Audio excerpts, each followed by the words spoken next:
Chapter 5. Better to Have Loved.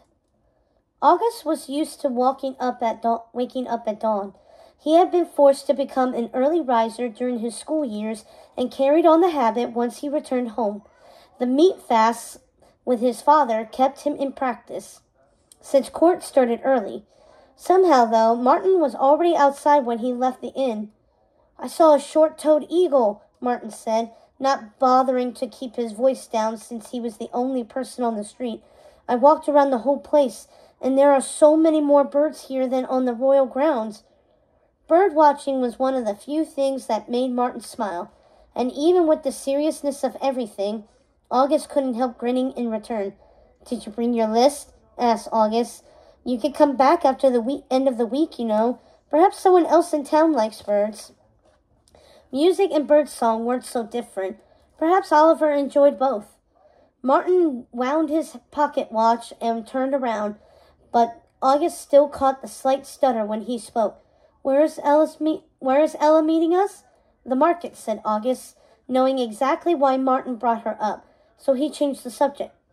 "Monsieur Readaloud is the last of those who forgot their memories, so hopefully we'll learn something new before we begin retracing everyone's steps. Since the town is so small, it will be easy to find places where their paths crossed," said Martin slowly. "It will also be difficult to determine if anyone else was there, and if so, then why didn't they forget someone?" There were a few people walking the streets today. The market was smothered in shadows, but August would have recognized Ella's eager stance regardless of the dark. As a child, she had always stood on her tiptoes when excited, as if preparing to fly away. She seemed to stand like that constantly now. "August!" Ella waved and darted to him. "Good morning." He smiled, another layer of ice gone. She stopped before him, hesitated, and then patted his arm. "Close enough." "Good morning," he said, returning the pat. "Thank you for doing this." "Oh, it's nothing. I told you that I need to see him too," she said, and nodded a greeting to Martin. "Let me run into the bakery before Monsieur Picard gets into a mood, and we can bring Monsieur Readaloud breakfast. He's usually testy before he eats." August and Ella led Martin to the narrow building on the corner of the main street. It wasn't attached to the other buildings on the street, a thin little stone wall separating its steamy kitchens from its neighbor. The wooden walls were washed a light color, and the door was thrown open. Inside, August could make out the counter covered in freshly baked breads. It had seemed so much taller when he was young. Otherwise, nothing had changed in the last decade. Even Monsieur Picard seemed frozen in time, still the same old man August remembered. All he could recall about the baker, other than his wrinkled face, was that the gruff man hated thieves and laminating. August still wasn't sure what the latter meant, but he perfectly remembered the sharp whack of the man's rolling pin against his sticky fingers as a child. "Good morning!" Ella swept inside first, homing in on a large ceramic bowl shaped like an ash tree, the branches full of steaming rolls. She picked out 5. "Can you put aside a crown for me once they're done?" Monsieur Picard was folding down atop a small table. 2 huge ovens flickered behind him, and he grunted without looking up at Ella. August paid for it all before Ella could. "You're helping us out," he muttered. "So really, the court is mine." "The court sent you?" Monsieur Picard's gaze cut to August, and he snorted. "Oh, we'll be safe in no time, then." Martin tensed. "Monsieur Picard," August said quickly, "how lovely that you remember me." "Remember you running wild with her as a child," said Monsieur Picard, pointing at Ella. "I remember your mother, too. Good of you to come back, I suppose." "I wanted to help," August said, feeling like a student being inspected by their new teacher. Monsieur Picard glanced behind August to the people milling about outside and beckoning for him to lean in close. "You figure out why folks are forgetting?" he whispered. "We're still investigating theories," said August. There's got to be something connecting the people who are forgetting," said Monsieur Picard, grabbing August's arm and pulling him so close he was leaning across the counter. That boy, Henry, was the first. You tell me what he said. What's the memory loss like? August stiffened, aware of Martin tensing further a step away, and held up a hand. When we have news, we'll have Blanche alert the town, monsieur. The baker leaned back, eyes still blue slits, and turned to Ella. I'll set a crown aside, but if you're not here in 2 hours, it's going to the first person who walks in. Thank you, Ella smiled, despite the tension between Monsieur Pickard and August, and she looped her arm through August's. Let's go. The three of them left the bakery in silence. A chubby older boy with honey-colored hair and a half-domed white apron sprinted past them into the bakery, and Ella sighed. Robert's always late, she muttered. I wouldn't have thought anyone would want to apprentice with Monsieur Pickard, said August. He's so intense. That's a word for it, muttered Martin, clicking the latch of his pocket watch repeatedly. Ella pulled her gaze from Martin's pocket watch, winced, and untangled her arm from August's. Monsieur Pickard's all but given Robert the bakery, but he doesn't want to quit altogether. I could live happily eating only freshly baked bread from his bakery, and butter. And maybe apple preserves in winter. That's 3 things, August pointed out, though I won't fault you for wanting more than bread. Wouldn't that be lovely? All the bread I can eat, and it's always perfectly baked, free of mold and never stale. Why in the world would Ella ever be worried about moldy bread? She had a whole farm on her family's property. You wish for that, and I'll wish for cheese, he said. Then we'll both be perfectly happy. Oh, to be happy, said Martin, and sighed. I wonder what that's like. No, you don't. You were born scowling, said August, suddenly remembering that he and Ella had an audience. They reached Monsieur Allard's shop a few moments later, and Ella took the lead again. Monsieur Allard, she called, knocking on the door and walking inside. Do you have a moment? An older man with tanned skin, rusty freckles, and brown hair peppered with gray bustled out from a back room and welcomed them all inside the shop. I always have a moment for you, my dear, said Monsieur Allard. Ella handed over the breakfast she had gotten from the bakery and laid it out on a kerchief, buttering some bread for Monsieur Allard. He accepted it and sent a fond smile her way. August couldn't help grinning. Lady Tremaine's shoes are much improved, if I do say so myself, and her daughter's boots should be just as she asked now. Monsieur Allard set a pot of tea on the table and gestured for them to serve themselves. If she says anything about them, remind her that I did exactly as she asked. He loaded 3 pairs of shoes, 1 pair of red velvet boots with glass forget-me-nots on the front, and 2 of yellow with blue floral embroidery into Ella's basket and set it on the table. I think they look lovely, said Ella, sipping her tea. Monsieur Allard's smile widened, and he held up a finger. Now, I know you said that yours are fine, but these were turned over to be used for parts, and all they needed were new soles and laces to be functional again. I've taken care of the soles. He pulled a 4th pair, a pretty set of dark blue shoes that weren't as elaborate as the others, from his workbench and held them out to Ella. Oh, they're wonderful! Ella took one and turned it over, inspecting every part, then handed it back to Monsieur Allard. They're much too lovely for me to take, when I have a perfectly good pair already. Thank you, but I couldn't possibly accept. I shall keep them for now, but if no one else buys them, then they are yours, said Monsieur Allard. And August got the feeling that he wasn't going to try very hard to sell them. You've been far too kind to me these last few years. Ella flushed, and Monsieur Allard set the shoes aside. Now, he said, turning to August and Martin, unless I'm mistaken, you're the 2 here to investigate the memory loss, August and Martin. That we are, said August, dragging his gaze from Ella. Do you have time to talk now? That's why I made tea, said Monsieur Allard. He patted a teapot and gestured to the multiple cups on the tray next to it. Ella hesitated near the door. I could leave if you prefer to keep it private. No, my dear, you're no stranger, said Monsieur Allard. Where do you want to start? Martin opened up his notebook.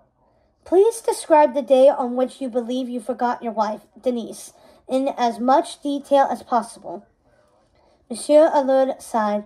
I know exactly the morning I forgot her, because I woke up in bed with no idea who she was or why she was there. Terrible time for both of us. I can't really blame her for needing a break, given that nothing's worked to make me remember her. It was a few days after you brought Lady Tremaine's boots in, and she made me redo the embellishments, he added, nodding at Ella.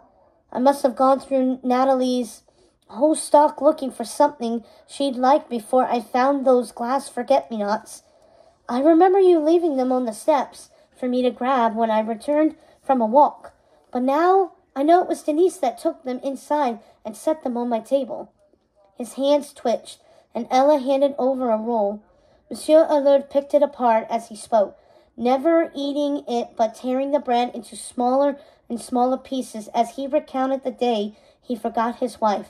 His memory loss was exactly like the others, and it concerned another beloved partner. Ella nodded. You've been married for so long and worked together for so much longer. In your mind, without your memories of her, did you have any help working? Not at all. It was always just me, he said. Alone. August inhaled. He didn't want his sadness at such a statement to make Monsieur Allard feel worse. I can write to Denise if you want. She's with her folks, said Monsieur Allard. Thank you. We'll keep that in mind and let you know if we do need to speak with her, said Martin, and August nodded. We should take our leave anyway. They left and emerged into the sunlit streets, blinking. Ella hefted her basket onto her shoulder. I wonder, she said slowly, scrunching up her nose. It was the same expression she used to make when trying to remember a dance step. Go on, August said. Do you think it requires that they're asleep? She asked. I hadn't thought about it before, but it seems like each instance occurred overnight. She wasn't wrong. Monsieur Allard, Blaise, and Madame Monet had mentioned waking up one day without their memories. It's a good thought, said August. When we retrace people's steps today, we could try to determine if there's a trigger for the memory loss and how sleeping could be related. I think it best if we split up. Let August walk you home, said Martin, tone soft and unassuming, and to August, who knew him well, wholly unlike his usual manner. You're carrying far too much if you still need to pick up things from Monsieur Pickard, and August thinks best when he's not looking at the problem. Oh, said Ella, spitting to August, you don't have to. Martin's right, said August, seizing upon his opportunity to spend more time with Ella. You don't mind if I join you, do you? Well, no, I don't mind. Wonderful, Martin said, walking backward away from them. While you're walking, see if you can find anything odd about the places they went in the days before they lost their memories, and I'll do the same on the other side of town. Martin checked his pocket watch, pulled out his notebook, and walked away with his nose to the page. Ella laughed. He's obvious, August offered. Clear as crystal.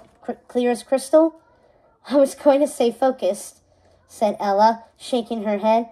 I need to stop by the butcher, then the market for strawberries, and then the bakery again.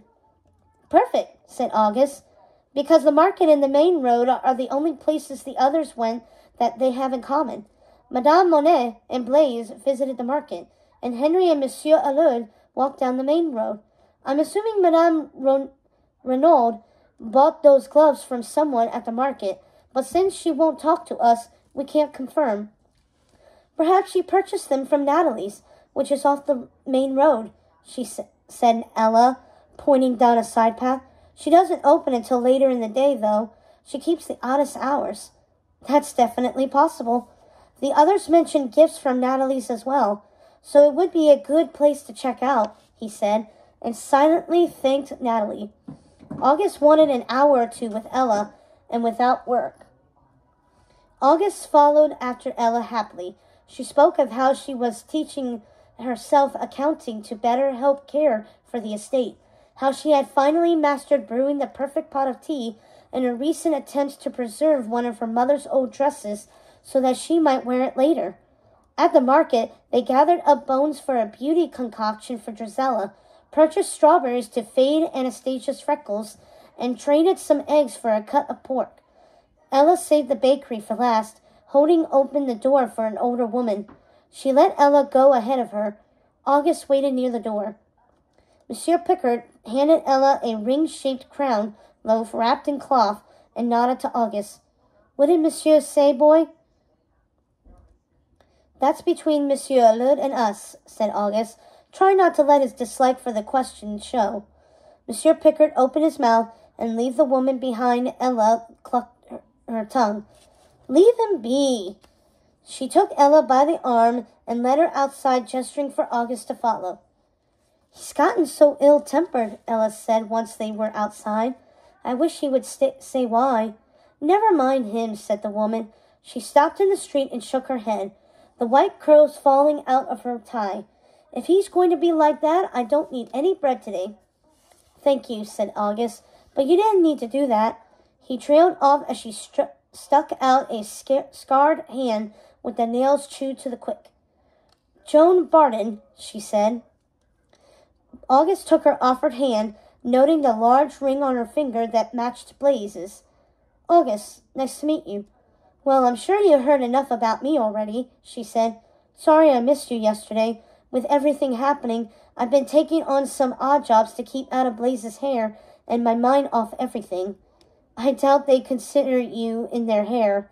They only spoke kindly of you, August said. Maybe Madame Barton could confirm any romantic feelings for Blaze if prodded. Of course they did, even with me cut from their memories, she mumbled, spinning her ring.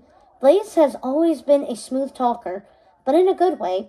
They're always sincere, always complimentary. It was very confusing at first, because I thought they were always joking. Well, making me the butt of the joke. But they weren't. They have a much better sense of humor than that, and a much more tender heart. She swallowed, a flush slowly spreading across her face. Well, they seemed very sincere when they called you beautiful, said August, and Madame Barton startled. May I ask if anything noteworthy happened the night before Blaze forgot you? We had a nice dinner, shared some stories. Nothing that I think would make them forget, she said, blushing a bright red. But something that would make her blush. She nodded to him, then to Ella, and sighed. I hope Blaze's bake is edible today. Madame Barton headed off toward Blaze's, and Ella elbowed August gently. You're thinking something, she whispered. What is it? He smiled down at her, gesturing for them to continue their walk.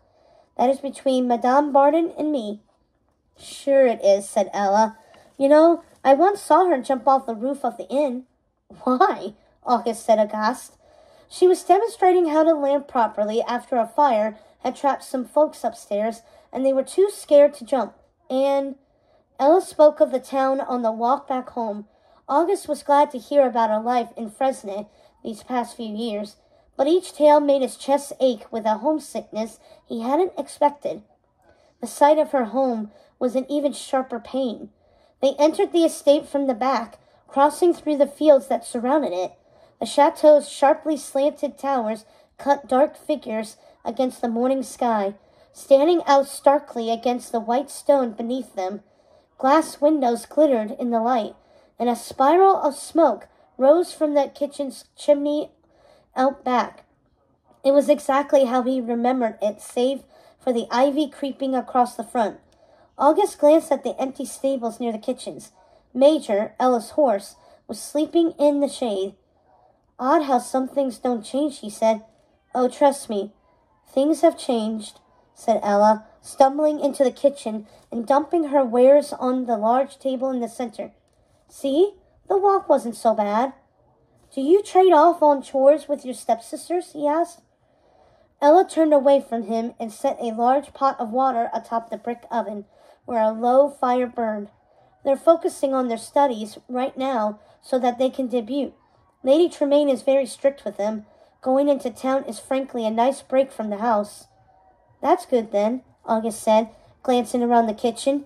It was well lived in, but there should have been a scullery maid or cook in it right then. There was also only 1 cup of watered down coffee on the table, and he rubbed his face as Ella sipped from it. Ella, do you do the cooking? It's been fun learning how to cook. There's more science to it than people talk about, and it's nice to be able to do something and immediately enjoy the results, she said. Better me than Drizella. She would set fire to a pan trying to boil water. Here, bring me those apricots, she said, nodding to a cheesecloth-covered bowl. There was nothing wrong with working. There was something wrong with how only Ella seemed to be doing it. He grabbed the bowl and joined her at the fire. Why? You need some way to be useful, she said. She removed the cheesecloth and layered the apricots into a large pot with honey. There are some sprigs of lavender hanging up. Place them in a sachet and tie it off too, please. I shall be the scullery maid to your cook any day, said August, grabbing the lavender. The sachet tie was quite small, and he struggled to close it. How am I supposed to do this? Really? She stared at him over her shoulder, one side of her mouth twitching as she tried not to laugh. How do you lace your boots? I hired someone to follow me around and do it for me whenever I need, he said, grinning and nodding the sachet shut. Ha! He tossed it to her, and Ella caught it without looking. Not even Drizella has made someone do that yet. Is their only contribution attempting to marry well? That's all they've been taught to do, and all society will allow them to learn. You know, no one ever even considered teaching me to make jam until I taught myself, and that's a travesty. Do you know the secret to good jam? She dropped the sachet in the pot and glanced at him over her shoulder. He shrugged. They took it off the curriculum after a terrible prune accident.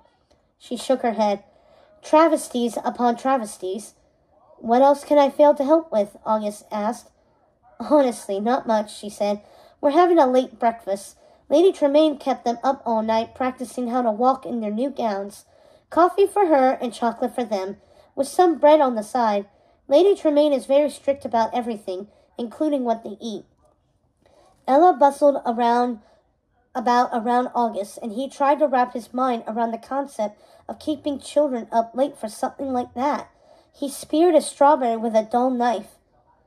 Ella, he said gently, and pulled her to a stop, holding the strawberry before her mouth. She eyed it. That's for Anastasia's face.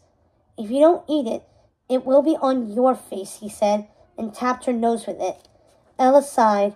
Slowly, she opened her mouth and let him place the strawberry on her tongue, then closed her lips around it. Her eyes fluttered shut.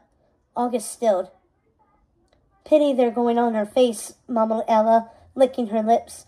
Her smile was a soft pinky stain. I don't think I'll have time to see you again today. We should plan to meet again, though, before you leave. Yes, please, he said, and cleared his throat. His skin felt hot and flushed beneath his shirt, and it had nothing to do with the heat of the kitchen. I mean, that's fine. August looked away from her, trying to find a distraction. The jam! He pointed to the pot she had removed from the heat a little while before. You never did tell me the secret. Oh, yes. She grabbed a spoon and a mouthful of the jam. It's not set yet, but trust me, it will. What you're tasting for is brightness. A bit of lemon juice cuts the sweetness, but you have to add it early or the jam might not set correctly. Ella approached him slowly, cheeks freshly pinkened from the heat of the stove, and held the spoon up to his mouth. August swallowed and carefully ate the jam. Never before had he been so aware of how easy it was to get food on his face. He couldn't even feel his face and... Well? Ella pulled the spoon away and stared up at him expectantly. Well, he repeated and stopped. The jam was good. It wasn't too sweet, and the sharp bite of lemon perfectly paired with the softer floral from the lavender. It's delicious. Really? She beamed, smiling so widely her eyes briefly closed and spun. Perfect. Her joy made his breath catch in his chest. A terrible yelp interrupted them. Then a cat yowled. The chickens outside the door clucked up a storm, feathers and dirt fogging up the air. A fuzzy monster of a cat leapt over the bottom of the half door and smacked into Ella's legs, knocking her away from August. He barely caught her wrist. "Why, you!" She righted herself and shooed the creature away. Something hit the bottom of the kitchen door and yelped again. 2 large paws clawed at its top, and August darted to it as an old hound dog tried to crawl over the short panel. "Bruno, you're still around, buddy," August said, and hauled the dog into the room. He held on to Bruno despite his frantic wiggling. "I can't believe this old man is still running around." "He's not that old," said Ella, ensuring the cat was gone. She came over and rubbed Bruno's head. "He's distinguished." Bruno licked her hand, August's face, and everything else within reach of his tongue. "Good boy." August set the dog on the floor, but kept a hand on him. "Down." Yawning, Bruno growled and circled twice before lying down on the warm kitchen floor at Ella's feet. August ruffled the fur about his neck. "Never grew into those paws, did you?" he asked. Ella laughed. "I keep hoping he'll age into dignity and grace, but that may be asking for too much. He loses his balance, and you lose your hope," said August. "So poetic." Ella rolled her eyes. "That's such a silly saying, don't you think? Hope isn't something that can be misplaced or dropped." August had never really thought of it like that. Lady Tremaine says hope is for the weak-willed. Those who want, do, said Ella, putting on a slight accent and dragging out the sounds. August chuckled at her impersonation. "And what do you think?" Ella smiled at him. "It's never really gone, is it? We hope, and no matter how hard the world tries, it doesn't ever really take all of it from us." "I certainly hope not," he said, and felt better when she returned his smile. "Lady Tremaine isn't stealing your hope, is she?" "No, I try not to give anyone that power," she said, and squeezed his shoulder. "And I think I've taken up too much of your time." "I have some to spare," said August. "Is everything all right?" "Of course. It's my general worries about everything. Who will be next? When will it happen? What if the memories never return? It's a terrifying amount of uncertainty." August had similar worries. There was so much at stake, and the guilt of sharing this moment with Ella hit him suddenly. The lingering taste of jam on his tongue soured. "We'll do our best to figure this out, Ella." "I know you will," she said softly, and nodded down the road. "And then you'll be off on your next adventure." A pit settled in his stomach. The rest of her sentence hung silently in the air between them. And she would still be here. "Martin is waiting for me," he said, and cleared his throat, unsure of what to do or say, or if he should do anything at all. He watched her closely for any indication that she wanted him to stay, but she gave him none. "I should go." With only a few days remaining in the investigation, he had to focus. "Of course. Thank you for your help," she smiled, but it did not reach her eyes. And despite wanting nothing more than to do the exact opposite, August left.